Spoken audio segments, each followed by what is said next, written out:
basically now the teams, they'll do a briefing outside typically, and then once they're out there, they'll complete a screening, a paper screening, and we have a little temperature gauge, and we get everybody's temperature, we log it.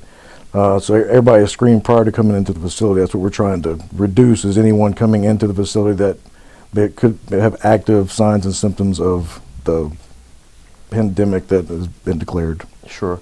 How about the inmate population? Anybody in there been diagnosed with COVID-19?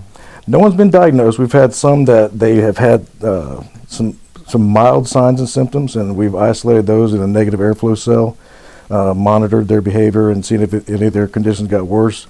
We haven't had to get to the point where we've had to test anybody. Everybody seems to be maintaining pretty healthy. We thought we had one that possibly had been tested, but after some further research through our medical department, he had no signs, no symptoms, or anything that would indicate that he would even need to be tested. But we're just going to keep an eye on him, watch him for the next couple of days, and see how it goes. With respect, I know we have different types of cells. Yes. In the jail. Did we put him in a special cell? Yes. In medical, we have three cells that are negative airflows. So basically, any air circulation gets filtered and evaporated, so it doesn't actually recirculate into any of the other cells. So it's been pretty common. We typically don't use them that often. We try to keep them empty, but we have had to use 2 of them in the last week and a half. But they've been since had no issues, and they've been returned to the regular population. Yeah. And so, folks, this is me again, Sheriff Darryl Daniels. We're having a conversation with the Director of Detention, Director Chris Coldiron, who's been a member of the Clay County Sheriff's Office for a number of years, comes with a wealth of experience. His current assignment is in detention, the Department of Detention, where he is responsible for the operation of the jail and everything that falls under the footprint of that facility, and out in the community where the inmates may be assigned. So we're having conversations about the relevant topic of COVID-19 and some of the things that we're doing in the Sheriff's Office to mitigate exposure to our existing employees and to the inmates.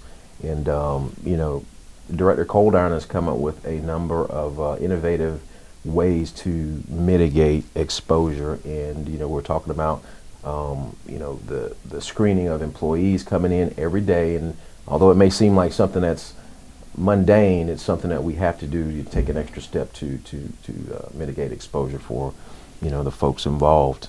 He runs a tight operation down there, is known for his innovation, and when things like this crop up, I trust him to to do what needs to be done. So what else you got going on down there? No, it's busy. It's a busy place, but it's almost also slowed down in a sense. We were pretty aggressive in some of the things that we initially did after our first emergency management meeting. We learned about what would be considered the severity of the COVID-19. That's when we came to you and we gave you some ideas of what we'd like to do, and we pretty much there was direct contact with inmates from people from the outside, from the general public. That was ceased, and that happens a lot of times whenever you have lawyers that want to talk to their clients. They go to the attorney booths and they have conversations, and then we'll have some counseling sessions with different groups. So we had to stop all of that, and we allowed family visits. We allowed those to continue because it was behind a glass barrier. So that's where we decided to take those visits that needed to, where the attorneys, they would actually now go into the attorney or the visitation booths and have their meetings there. So that was like kind of phase 1 and what we were doing. Then we increased our screening on the inmates as they come in as an additional precaution, and kind of the way we responded as a community. We stepped it up. As additional orders came out, we tightened up more, and we have since stopped all programs in the jail with the exception of anger management, and that's court ordered. So we're going to continue to do that, but from a safe distance. I didn't want to have to stop all of them, but our ministers coming in and speaking with the inmates, we had to stop that because it was just too much of a risk at this time. Sure. We stopped the family visits, but we are in communication with our vendor to where basically the inmates, since they can't visit, they're going to allow them to have 2 free phone calls a week. Right. But we're in communication with them and solidifying that agreement. So it's kind of, we want them to be able to communicate with their family and friends. Sure. That was the last thing I want to do, is that stop visitation, because that's a morale issue with the inmates, and we don't want, you know, I don't want to say a happy inmate is a good inmate, but an angry inmate's a bad inmate. Sure. You know, and we don't want everybody in there getting angry, you know, because of forces outside of our control. But we are trying to really limit the amount of exposure that we can. And one of the issues with, because people ask about why didn't I stop the inmate or the family visits earlier? Well, the social gathering and the social distancing wasn't brought up then. It was just kind of, hey, wash your hands, wash your hands, and you were using the alcohol gel. Yeah, sanitizer, wash your hands, you know, no clean your clothes, sanitize your face. Yes. Everything. It was kind of the basics of universal precautions whenever it be flu season. But then we started realizing whenever we're taking family members up to the visitation area, they're coming in groups of 20. So we're taking 10 people, putting on an elevator that, you know, is not meant for any type of social distancing. Sure. You know, so that was our main concern. It wasn't for the threat of exposure to the inmates. It was the threat of exposure to the community coming up there, and also for our officer that would come in and take them upstairs to the visitation area. Yeah. Now, after visitation, he goes back and he's around the inmates, and now unnecessary exposure on that part. We've closed our lobby down. It truly has. We've done a whole lot, and I'm kind of thinking that there's not a whole lot more that we could do. Yeah. And I think I've taken away enough, you know, with our conversations, we've taken away enough from the inmates that I don't want to do anymore. Right. Taken away from them, because one thing we cannot do with inmates is have social distancing. Yeah. It's not feasible in this profession, but we can do it at work. So we have looked at some remote working opportunities. Some people working from home, ones that are doing some of the data entry. So we're trying to limit some of the people who are, you know, in the facility at certain times. I'll go through the booking room and I'll see, you know, 2 guys start talking to each other one side of the counter. I'm like, social distancing. Right. So then they back up. So we can do it even with the officers internally. We just can't do it with the inmates. Yeah. Our staff dining, we adhere to the same precautions as the community. There's no sit-down service. They want to come in, they want to grab a meal, they got to come in, get a box, take it to go. So we're not above the rules of anybody else. Sure. So we're abiding by everything that the community is, and the state of Florida and New York and the other parts of the country are going through. It's just it's a small area, but very risky area. When you got 440 inmates, we get one exposure that comes in there, and we haven't done any mitigation.